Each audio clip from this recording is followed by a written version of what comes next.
and energy committees, a Republican hailing from the great state of Tennessee, and he joins us here on set. Senator, great to have you back. Thank you. Good to be with you. I guess where to begin, right? We got the Indiana funds we could talk about. We could do the dealers and how they're going to be helped or not, and then this issue about whether Chrysler was pushed. You think they were?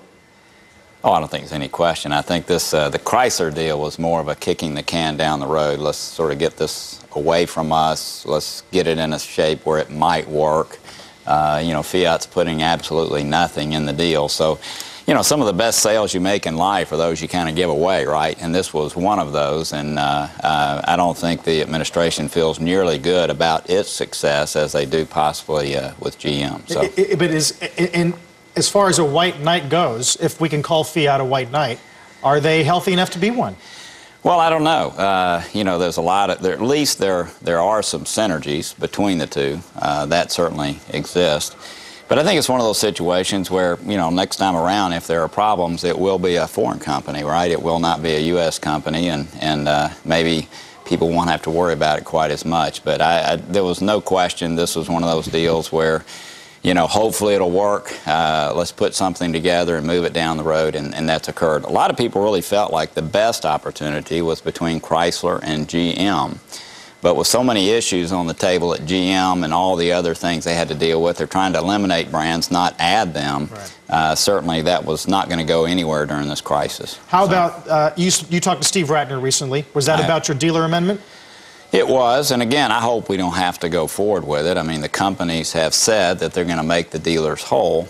They're going to buy their inventories at cost. It's just that that is not happening. I think Chrysler, again, sort of a rush deal, got out of the chutes in a very clumsy way, had a lot of miscommunications with dealers, and so we've got this as a placeholder for the next couple of days. I know that Courtney Godildig, who's with me right now, has been talking with them a great deal, and hopefully they'll make the kind of assurances to dealers and follow up on what they said they would do. I think it's only fair that they buy the inventories at cost. Yep. Senator, you were close with GM. How long ago was that? I mean, you got close. December. Got close in December. At that point, was the main stumbling block, as I recall, that you couldn't even get Gettelfinger or the UAW to even consider making some type of guarantee in the future to get down to where they needed to be? Was that what scuttled that? Yeah, we ended up, we had everything worked out with the companies, the VIVA arrangements. We had this, you know, we had the bondholders, of course, were going to take 30 cents on the dollar, or the companies had to go in bankruptcy, which was a pretty big stick, if you will. The one issue was getting the UAW to agree to a date certain to be competitive, and I use that word in quotations, as determined by the Secretary of Labor under Obama, which is somebody that's going to be friendly to them. We could not get them to agree to a date certain, and obviously the folks on our side of the aisle were not going to go forward with anything that are they there now? Who knows? You know, we're actually looking through all of that. There are no hourly changes. I mean, to say that the other stuff. The other stuff has certainly been very, very beneficial. And my guess is, by the way, that a Secretary of Labor would say they're competitive. They're there and now. What would have happened? We probably would have had 80 folks behind an arrangement that would have been far more limited. The companies themselves hopefully would have been directing this, not the federal government, and it's a shame. It was a tremendous missed opportunity. Because it sounds close, and now here we are anyway. They had to make the same concessions that you were asking for. That's right. Do you think? But a lot more government dollars have gone in. Do you think these Indiana State Police pension funds have any chance of derailing? You know, it's of course, you know, it's interesting. They may. I mean, if you really haven't been with them well, so look, far. I mean, you know, I talked to Steve just this last week, and the fact is that the task force has been God, right? I mean, they decided everything, okay, which is most unusual. I know there's a lot of pressure on the judicial side when you have an administration that is sort of driving this and making all the decisions. It certainly adds a lot of weight to what you're going to do.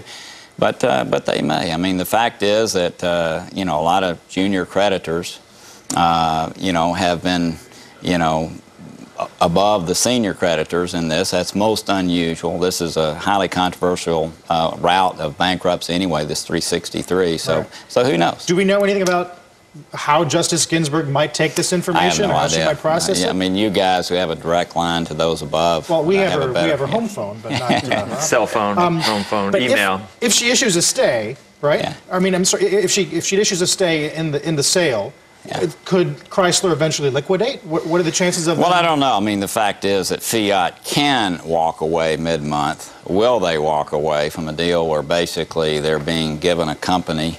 They're putting no money in. I mean, it's one of those flyer deals. I mean, why not give it a try, right? Feeds their global ambitions. That's right. That's right. So would they step away if this isn't consummated by that time? I doubt it. I mean, they have no skin in the game anyway.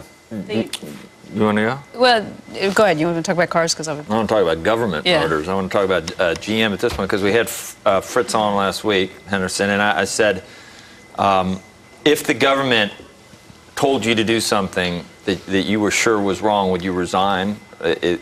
Would you chafe under if you thought it was the wrong decision? And he said the government will never do anything like that. They've promised us that they're going to stay out. Now, the Obama administration is one thing, the Senate's another, the House is another. Right.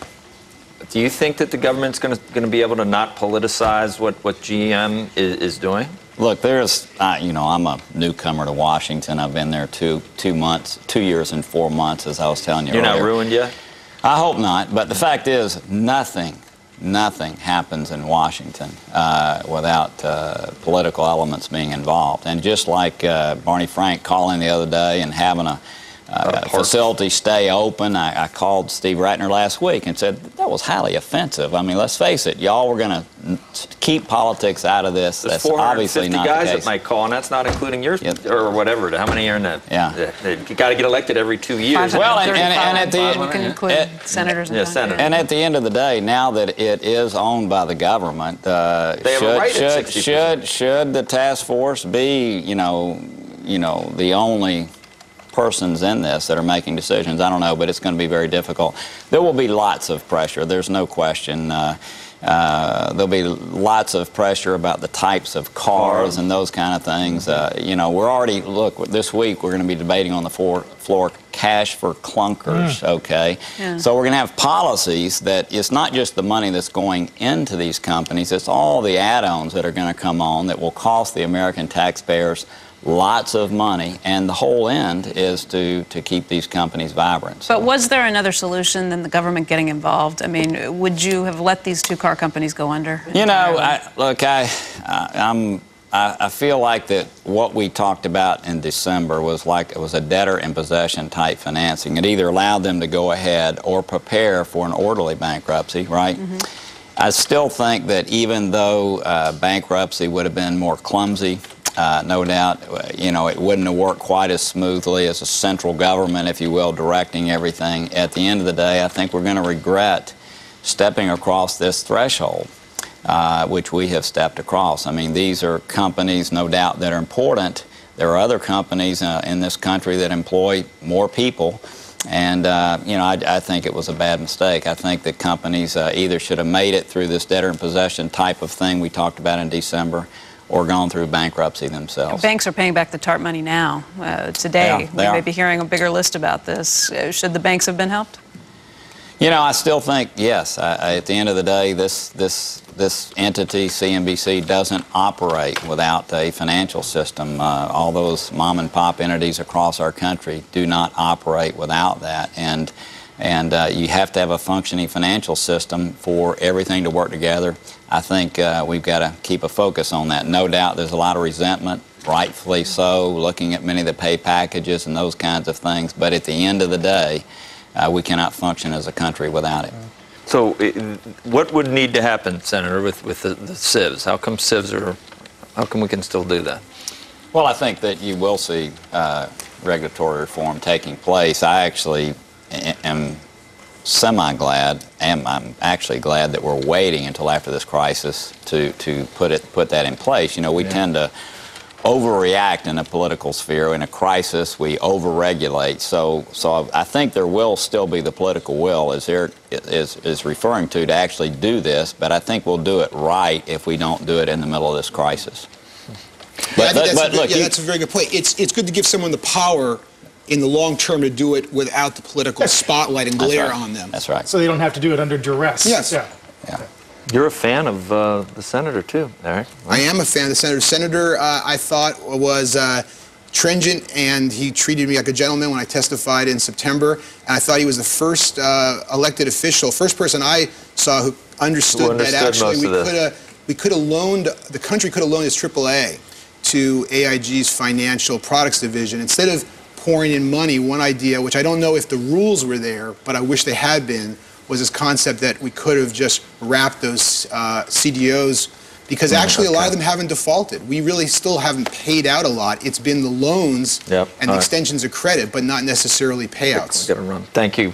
Good luck. Thank you. We'll see you soon. Thank you. Be back. Thanks. Yeah, he's definitely going to be back. Thank you, Senator. It's very nice. Hey, Steve, you spend a lot of time watching the testimony. For Bernanke, for Geithner, for any of these guys that come up. Today, our guest host is Senator Bob Corker, and I heard you talking to him right before the shot about some questions that he has I walked asked. up and shook his hand, and I practically got down on my knees because he's the one congressman who has actually asked the tough questions, and I think is attuned to the market and ask the questions I think the market wants to hear. And I think that's something that we miss a lot in that congressional testimony, right? Which is that you go in and ask these questions that are more in line of what suits you politically, rather than trying to tease out the information from the chairman about what the market wants. What exactly was the questions? It was a series of questions, I think, about either TARP or about Fed policy that you just went after him like a prosecutor, really. I thought it was great. So I just want to say, keep up the good work. It's a low level to look good. I mean, we need to, I mean, not Remember their to, name, not for to one down, thing. yeah, Just not get to their name downplay. right. If I could have back the time that I lost watching this congressional testimony, Exactly. I'd be 32. I mean, to look good,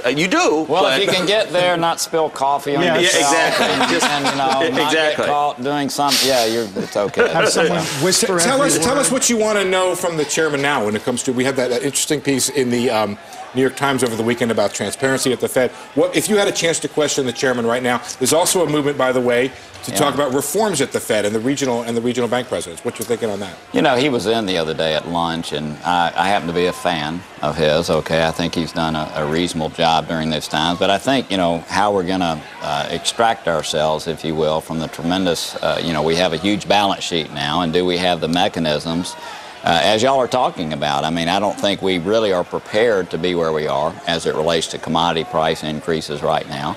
Actually, I think we are overshooting personally, and certainly nobody should invest based on what I feel. But if you talk to these major hedge funds around the country, all of them are scratching their head, I think, looking at this data. But still, if we are, in that position of needing to worry about inflation again, then he's got to figure out a way of mopping this all back up and doing so in a way that makes sense, right? Should Obama reappoint him?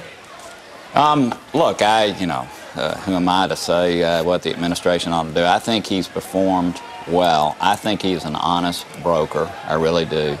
And I do not think he's got a political bone in his body. I think he wakes up every day trying to do the right things, and personally, I like There's a piece here. We already spend 17% of our gross national product on health care. That's 6% more than the next closest industrialized nation. We don't need to spend a whole lot more on health care. What we need to do is spend our money better. That's Senator Judd Gregg on Squawk Box last week talking about fixing America's health care crisis. Lawmakers moving ahead with plans for a health care reform bill, even though Senate Health Committee Chairman Edward Kennedy remains out of town undergoing cancer treatment. Joining us right now is University of Miami President Donna Shalala. She is the longest-serving Health and Human Services Secretary ever. She held the post from 1993 until 2001 under President Clinton. Also with us today, our guest host, Republican Senator Bob Corker, and Secretary Shalala. Thank you for joining us today. We appreciate your time. You're welcome. President Obama is saying that this is make or break time this summer for health care. What are the odds, you think, that he has a bill on his desk by August that would cover the 46 million uninsured Americans? Well, I think they're pretty good. Certainly the committees are moving along. Congress has spent a considerable time educating each other on the major issues. It's very complex. But the president has made it clear that part of fixing the financial crisis in this country is doing something serious about health care. Health care is such a large component of everything we produce in this country. Look, I'm the largest private employer in South Florida, and And we're struggling with our health care costs. We have 9,000 employees. They're going up too rapidly, and to make certain we're getting quality care is very difficult when there are large numbers of people in our community who have no coverage. Mm-hmm. Senator Corker, clearly this is a growing problem for businesses everywhere and for those who are uninsured. But I guess the question is, how do you get to that point? Over the weekend, the administration made it clear that they would like to go after the wealthy to try and tax those people as a way of getting some of the costs down and making health care affordable. What's going to happen in the Senate? Well, I think the two big hot buttons, I don't know what's going to happen because there aren't any detailed plans that are out there yet. We continue to meet with both sides trying to understand what might work best. But the two hot buttons are going to be, is there going to be a public plan? Right. That is the nut, if you will, that everybody's going to be focused on. And then secondly, how do you pay for it? I think having pay or play on companies is not a good thing. I think that potentially looking at the exclusion and maybe limiting out excessive plans that cost a lot, that's probably something you could get bipartisan support for. Mm-hmm. Secretary Shalala, one controversial idea that's been floated is whether workers should have to be taxed. Workers who are already covered, been giving those benefits by their companies, should be taxed. It seems like one way to certainly raise money, and clearly it's a form of income. Do you agree that something like that should go through? Well, I agree that we should look at it very carefully, but they're not talking about necessarily taxing the entire health care package. They're talking about identifying the basic package and perhaps taxing those who have Cadillac plans on top of their basic package. There are a variety of ways that you can get at us. The point is you need a lot of money for health care reform. Mm-hmm. Because if you're going to really do it, you have to figure out a way in which large numbers of people who currently work but don't have health coverage can get that coverage. And taxing benefits is one way. It's a very deep tax now, exclusion now. It could raise considerable amount of money. And my guess is there'll be some kind of compromise there. It's been recommended by both Democrats and Republicans over the years, and certainly we expect Congress to look very carefully at it. What about on the issue of the public plan? I think the senator is absolutely right that that may be a hot button, but it may not be. It depends on what kind of a public plan you're talking about. We have public plans all over the country. If they play by the same rules everybody else does, if they're administered by private insurance companies, there are all sorts of ways to design a public plan.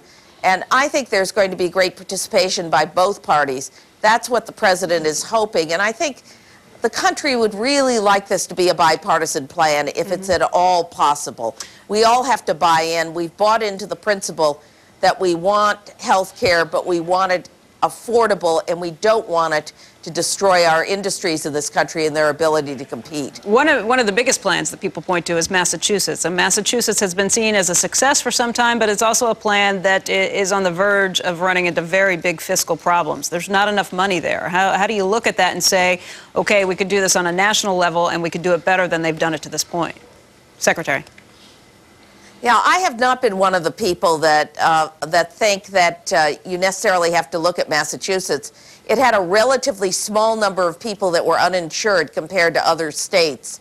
I do believe in state experimentation. We have learned something there, and that is they started by just getting coverage and then are adding the cost structure now, figuring out how to pay for it. I think the president and many members of Congress of both parties would prefer to do both. Let's look at quality. Let's look at getting everybody covered.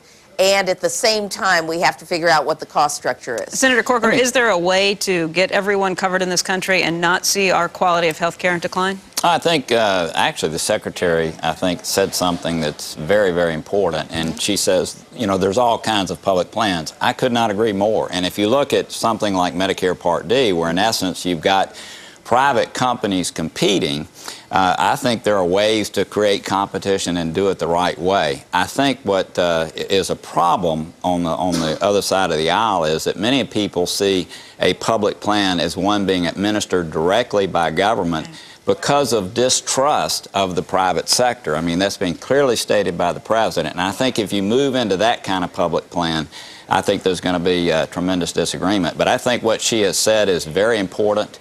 And I thank her for making those comments. Secretary Shalala, we'd like to thank you for joining us today. We appreciate your time. Senator Corker's you're welcome. Thank you, Senator. And Senator Corker will be with us for the remainder of the show.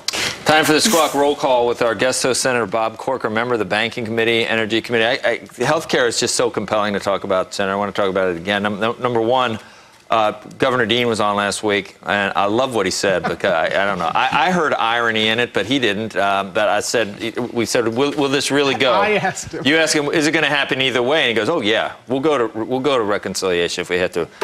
We, the Democrats, we need to fix health care. We need, and when he said the nuclear option, right? Right, but when he said we, the Democrats, need to fix health care, I don't know. I got nervous. Yeah. Can they fix it? So they'll do it one way or the other. Well, you know, I mean, there are the blue dogs on the House side, as we were talking earlier, and I think it depends on how they try to fix it. I mean, the fact is that, you know, there's some guys over there that want it done in the right way. They're not going to just buy off on any kind of solution, and I think, and I'm glad they're there. And it's going to take a number of them to cause it to pass on the House I think side. what Joe's pointing out also leads us to the president, who said he wanted Congress to take the reins and do this. Yeah. And then he started laying out all these parameters in which he wanted it done. Yeah. Right? Does that not lead you to some conclusion about their willingness to go the distance on this? Well, look, you know, look, if you think about the complexity of healthcare, 17% of our GDP, there are no plans yet. There's no bill. And you think about the number of days. We have a week off, as you know, during July 4th. So to pass something by August 7th is pretty incredible, and something that's going to reshape that much of our country. The reason they're rushing is they do not want Democrats on the House and Senate side going home during recess and catching unmitigated grief from their constituents. So they want to pass it quickly, hoping that people don't understand the details until after they pass it. So that's not a great way, I don't think, to reorganize, if you will, 17% of our GDP. But Senator, we always talk about gridlock being the friend of business in Washington. In this case, not necessarily, though. You would agree that something needs to be done, right? Oh, I think there's a lot that needs to be done. We have a lot of people in this country that do not have health care. How many? We haven't. You know, let me tell you. Whenever we say 46 million, I hear that that's including people that don't want to buy it, the immigrants. They say the number is much smaller. That's it is much smaller. It's still a lot of people. Right. It is much smaller. What we're trying to do in our office is focus on those segments that actually don't have it, understand why they don't, and craft a bill that actually focuses on those segments. And I think that's an important thing for all of us to do. Good.